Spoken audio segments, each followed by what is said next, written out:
Hello traders, Gary Wagner here.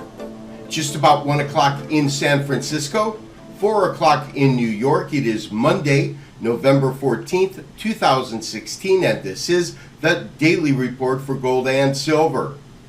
We will be recording from San Francisco over the next 2 days as I am attending the Silver and Gold Summit, and that of course is occurring at the Park Center Hotel. We've got gold trading nominally lower on the day, currently at $12.2160, putting it off about $2.70 or 0.2% lower. Now it has come off of the lows that we saw pretty much really predominant throughout the trading session overseas last night and into the session today as it opened up in New York. Therefore, we had a low at around 12.11 and a high of 12.30, call it 12.31, and we're closing, as I said, about mid-range at 12.21. Silver is taking it on the chin again, down about 2.5%, in fact, a little bit over and below $17 per ounce at $16.8950.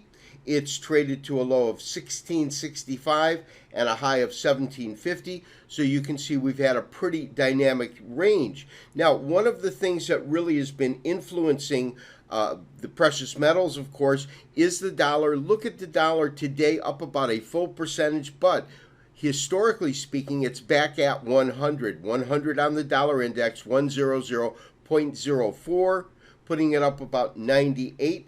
Equities really quiet, just fractionally lower, 2161 in the Standard & Poor's, and the Dow Jones also trading at about that range. Let's take a look at our first chart. Traders, there is absolutely no doubt we have witnessed gold prices basically plunged as they hit a intraday high, roughly at about 1307.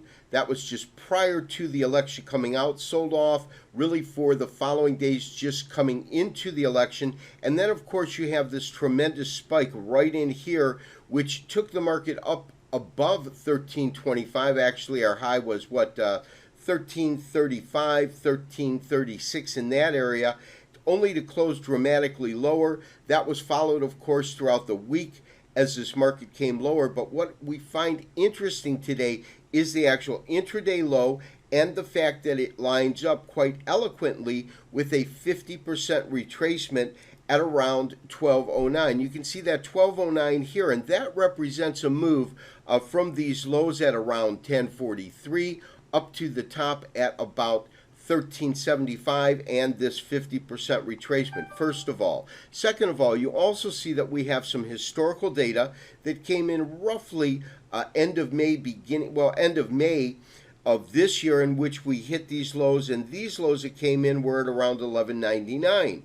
And so this is absolutely a spot we want to see if the market can find some support, because traders below this particular price point, there really isn't any clear area till about 1191, and that of course occurred last year. And you can see we've got a lot of data points in which the market found support, not only in February, but in March, as well as in June, right at this price point. So this is a particular price point that we want to look at. We also talked about last week on a weekly chart of a pattern that we identified, which is a three-line strike, and we'll want to explore that. I'll probably do that once I return back to Honolulu, which would be on Wednesday. We'll do our Wednesday show, of course, in Honolulu, and tomorrow's show will be done here. But we are remaining flat, and this is a particular area that we want to look at to see if we can find some support in the market. So traders, interestingly enough, we have had silver really coming into a tremendous amount of pressure as this market has sold off. Look at this. Over the last couple of weeks, we have seen silver trade as high as about $19 per ounce to a low of $16.63. And here's where that number comes in terms of it being interesting. If we take a look, we've got a couple of different fib retracements, but we have a 61% retracement and that is at 1663. And we also have a 38% retracement at 1662. These are basically two different fib retracement levels in terms of where they start and stop. And that, of course, is a harmonics in which we're looking at two different fib sequences really coming up with the same price point. For that reason, and the fact that we have hit our low, although this is a weekly chart that we are looking at, of course, today is Monday, so this activity all transpired today, but this is also an area that we want to consider and look at to see if we can find some support. The key right now with the precious metals markets is that if you had asked me before the election what I thought would occur and what our basic models were, I could have given you a much more concise and clear-cut answer than I can now. The simple truth of the matter is, until we get a handle on President-elect Trump as to what kind of job he will do, fundamentally, we have got a unique situation here in which we have a lot of unknowns. In other words, if Trump is able to do part of what he says he can, if he in fact is going to work on the infrastructure, if he's going to do some of the campaign promises that he made, that's going to be really good for the economy. We should see continued rally in the equities markets, and we could see precious metals come under pressure because we would see a stronger dollar. On the other hand, if President-elect Trump returns to some of his old bad patterns, so to speak, in which the ego shines rather than the common sensible part of him, then we could see a little bit of chaos or flux kind of come into the market. That, of course, would be a negative influence on the equities markets and very, very bullish for safe havens. Now, we'll get some indication of all of that as he begins to announce the people around him, his staff and the basic network that he's putting together.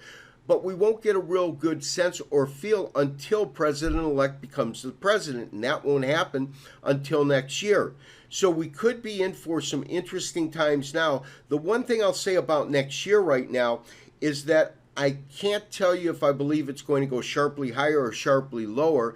I do not believe it will stay stagnant or flat, because one or the other is likely to happen, and that would reflect in the market in the way that we just spoke about. This has been Gary Wagner, wishing you, as always, good trading. We'll talk to you tomorrow from San Francisco for another daily update and review. Bye-bye.